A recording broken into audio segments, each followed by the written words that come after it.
Hey, everybody. So today we are going to be going from, sorry, this webcam is in the way, changing from numbers in scientific notation, which is what we learned in the last lesson, to numbers back in standard form, which is the type we're used to looking at.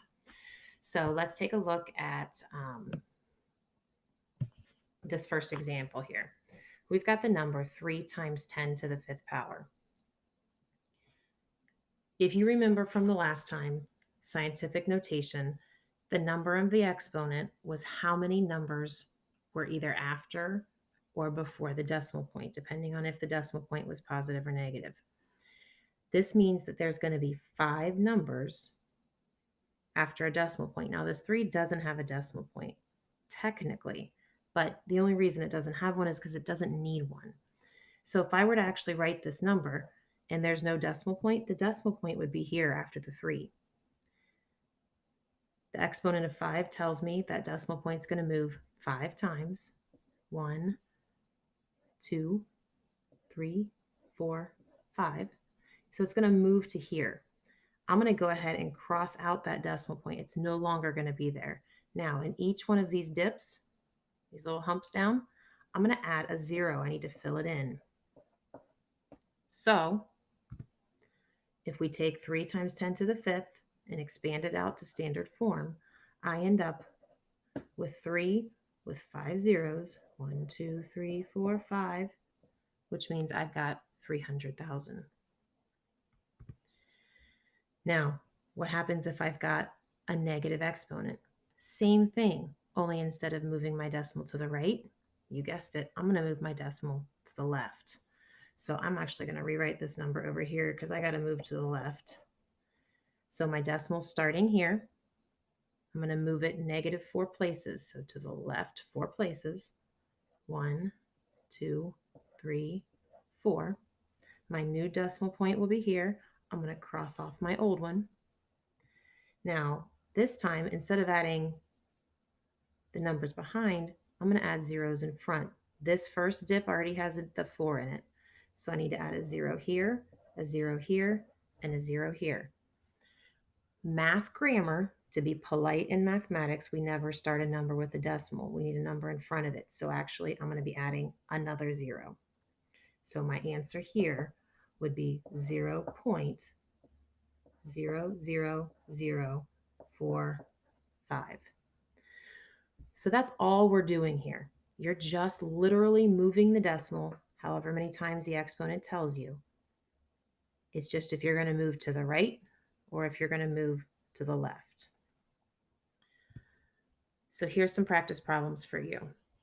Now it says, then we'll take a quiz, maybe. But you really do have an exit ticket, an echo today over this. So take this seriously. I'll give you a second to write those down or pause this video if you need to.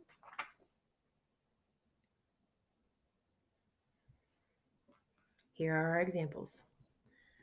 4 times 10 to the sixth. So this 6 means our decimal is going to move 6 times. The 4 doesn't have a decimal, but if it did, my decimal would be behind it. And I'm going to go 1, 2, 3, 4, 5, 6. X out that decimal, put a new one here, and I've got 1, 2, 3, 4, 5, 6 zeros to add. So if I rewrite this, I've got the number 4 million. 9.7. My decimal is going to move 3 times, and this is positive, so it's going to move to the right. 1, 2, 3. X out my original one. This is my new one. Now there's a 7 sitting in the first dip, so I'm not going to add 3 zeros. I'm just going to add 2 more to fill in those dips. So I've got 9,700. Let's try this one down here. 8.67. Decimals moving 5 times to the right. 1, 2, 3, 4, 5. X out that decimal. 1, 2, 3 zeros we're adding. So I end up with 867,000 as my answer. Now notice as I get down to these bottom two, I've got numbers that are negative. That means instead of moving to the right, my decimal's got to go backwards. So I've got the number 1.9. My decimal's going to move 2 places to the left. So 1, 2, put a new decimal, get rid of my old one, fill in that 0, fill in another one. Sorry, that's all janky. So now I've got 0.019.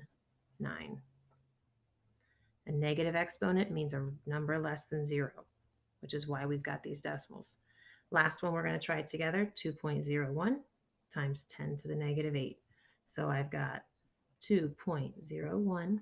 My decimal's going to move 8 places to the left. 1, 2, 3, 4, 5, 6, 7, 8. Here's my new decimal. Cross that one out. 1, 2, 3, 4, 5, 6. Fill in those zeros. Put another one in front.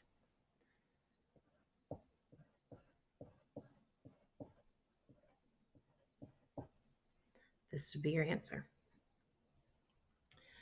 So we have put some practice problems in Echo. There are probably some attached to the Flipgrid link if you're watching from the Flipgrid. I will have the answer key posted on Echo also for you to check your answer. And then, like we said earlier, there is an exit ticket over converting into scientific notation and out of scientific notation for you to take when you feel like you're ready. Good luck. See you guys later.